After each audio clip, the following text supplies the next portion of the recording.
अस्सलाम वालेकुम एवरीवन। अगर मेरी दोस्त की तरह आपकी दोस्त की भी शादी है तो ये वीडियो आपके लिए है। मेरी बचपन की दोस्त की शादी है और बेस्टी भी है और साथ में मोहल्ले में भी ये रहती है।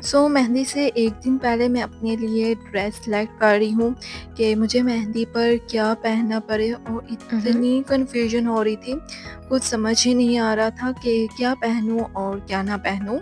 मैंने सोचा मेरी तो बेस्ट फ्रेंड है, आम दोस्त तो है नहीं, तो मुझे कुछ हैवी पहनना चाहिए। पहले मैं सोचा हैवी पहनूँ या फिर सिंपल सा कैजुअल ड्रेस पहनूँ। अगर आप लोगों की भी फ्रेंड्स की शादी है बेस्ट फ्रेंड की, तो कुछ हैवी सा पहन कर जाएँ। और अगर आपको शादी में आपको पता है इतनी इम्पोर्टेंस नहीं मिलनी, तो आप कोई लाइट सा ड्रेस पहन जाएँ। ड्रेस मैंने सेलेक्ट कर लिया था, देन मैंने सुबह उठकर स्किन केयर की, क्लींजिंग और फिर स्क्रब, देन मैंने की स्किन पॉलिश और मेरे नोज़ पर बहुत ज़्यादा वाइट एंड ब्लैक हेड्स और साथ में हेयर्स भी थे, मैंने नोज स्ट्रिप यूज़ की। अच्छा जी, फिर मैंने ये मायोनीज़ का हेयर मास्क है, ये अप्लाई किया 2 घंटे के लिए अपने बालों में। फिर मैंने शावर ले लिया। अच्छा जी, फिर मैंने ये वाला ड्रेस सेलेक्ट किया और ये बहुत ज़्यादा सुंदर ड्रेस मुझे लग रहा था और साथ में ये वाली हील ट्रांसपेरेंट, साथ में फिर मैंने मैचिंग चूड़ियाँ ग्रीन कलर की और गोल्डन चूड़ियाँ निकाली और ये रिंग्स जो कि मैंने एक दफ़ा भी नहीं पहनी और पिन्स और ये फाउंडेशन जो गर्मियों के लिए बेस्ट है और साथ में मेकअप ब्रशेस और डिओड्रेंट और ये एक और डिओड्रेंट। जल्दी से फिर मैं तैयार हो गई, नहीं जल्दी से नहीं, क्योंकि एंड पर मैं तैयार होती हूँ, घर वालों से पहले तैयार होना शुरू होती हूँ और मैं इतनी लेट कर देती हूँ कि सबसे एंड पर मैं तैयार होती हूँ और सारे घर वाले दरवाजे पर खड़े होते हैं कि बहन आ जाओ आप। और ये है मेरी फाइनल लुक और फिर इन ड्राइव कराकर हम वहाँ पर पहुँच गए थे और साथ में मेरी फ्रेंड का निकाह भी था और साथ मेहंदी भी थी और फिर मैंने उसी हिसाब से अपना आउटफिट सेलेक्ट किया और यहाँ पर फिर हम सब गेस्ट से मिल रहे थे क्योंकि काफ़ी जान पहचान वाले थे, काफ़ी नेबर्स थे। ब्राइड और ग्रूम की यहाँ पर हो रही थी शूटिंग, जो कि बहुत ज़्यादा प्यारे लग रहे थे और शादी में पता नहीं क्यों छोटे बच्चे बिला वजह ही यहाँ से वहाँ भागते होते हैं।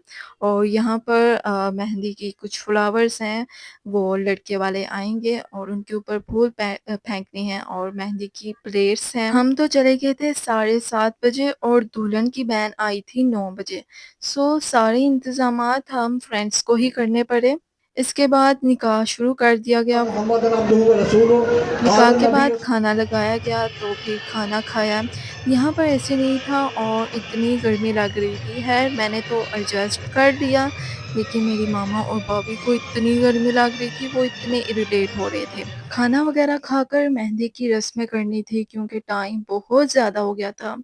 सिर्फ़ 2 जो बड़ी प्लेट्स होती हैं उनको हमने प्रिपेयर किया और जो छोटी थी वो हमने ऐसे ही छोड़ दी। इतना टाइम ही नहीं था कि छोटी प्लेट्स में मेहंदी लगाएँ और फिर ऊपर कैंडल्स लगाएँ, हमने फिर 2 ही बड़ी प्लेट्स प्रिपेयर की।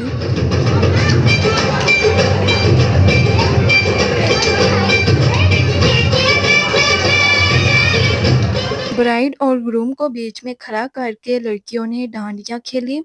मुझे भी कह रहे थे कि तुम भी पार्टिसिपेट करो, लेकिन मुझे बहुत ज़्यादा शर्म आती है और ना ही मेरी कोई प्रैक्टिस थी। मेहंदी मैंने नहीं लगाई क्योंकि टाइम भी बहुत हो गया था, 11 से ऊपर टाइम हो गया था और इनको गर्मी भी बहुत लग रही थी मेरे घर वालों को और साथ में मैं भी बहुत ज़्यादा थक गई थी। 7:30 की मैं आई, सिर्फ़ खाने के टाइम ही बैठी होंगी और ऊपर से मैंने हील्स पहनी थी। और यहाँ पर मेरी एक फ्रेंड भी बन गई थी जो ब्राइड की फ्रेंड थी और शादी में एंजॉय करने के लिए एक पार्टनर तो साथ में होना चाहिए। और जब भी आप लोग शादी पर जाएँ तो एक चीज़ का ख़ास याद रखें कि ख़ास तौर पर लड़की वालों को ये बातें करना कि होटल अच्छा नहीं था, खाना अच्छा नहीं था, इस चीज़ की कमी थी, ये नहीं हुआ, वो नहीं था।